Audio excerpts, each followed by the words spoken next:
Hello and welcome to another update video about Verasity. Yeah, the Verasity chart seems to be turning around as well where it needs to in the support area. That's good to see. I'm not yet convinced because the move up is not impulsive, but it's turning around where it needs to do it. Remember that we talked about these two support ranges that we had. First of all, looking at the bigger picture, the move down was a wave 2 most likely. That's still the expectation. That's the only pattern we're tracking at the moment. Yes, other scenarios are possible, but they will only come into play if we break below support, and support is 0.00425 USD, right? So we had a wave 2 to the downside that generated a reaction here in the support area twice.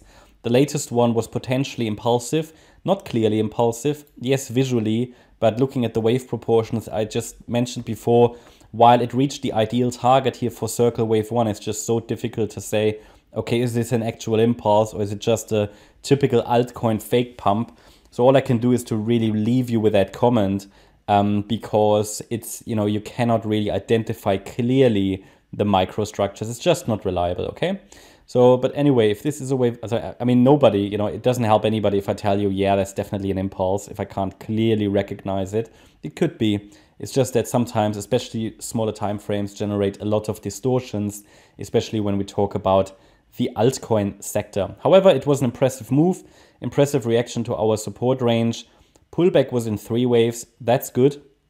I would have liked to see a higher B wave to have an ideal structure. That's a bit concerning, but overall, so far, we are reacting to support. The problem I have is that this is not yet an impulse, so it failed to generate an impulse to the upside, but it could form here a diagonal as many coins are currently do it. You know that we cannot trust diagonals. I say that because we had many diagonals that failed before, and I always say that if we have diagonals, we cannot trust them. So just operate here with a bit of a sense of caution.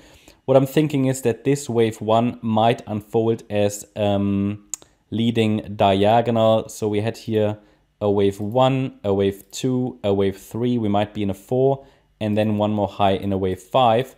This is what I would see as reasonable, also given Bitcoin's structure and this move that is currently just a 3-wave move. So it can still fail easily, but as long as overall we are holding 4.25 cents, I think it can push higher. Certainly, however, in this particular structure, looking at the microstructure in this leading diagonal, we don't want that the price breaks below the last swing low, so it should ideally hold the 4.8.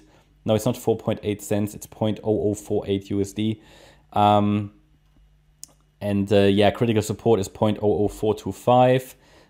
But the microstructure here will basically get challenged a lot and basically invalidated if we break below the last swing low. So we want to avoid that, because if we talk about the internals here, this is an A, B, C structure in wave 3. That could be over because I think we can recognize 5 waves in wave C of 3. Then the wave 4 pullback could be unfolding right now. Bitcoin might also be in a wave 4, and one more high might finish that wave 1. Then a wave 2 pullback. Once we have 5 waves, I will generate additional support for for the wave 2 support area that we had here as well. That led to a turnaround. A support area that we had here as well. That led to a turnaround. Not a high quality chart, but we can track structures and show relevant support and trend reversal zones as long as it is respecting the overall parameters. That's my update about Verasity. I hope you liked the update. If you did, please hit the like button, leave a comment and subscribe. And if you really like the content, then please check out the channel membership. Thanks a lot for watching. Bye-bye.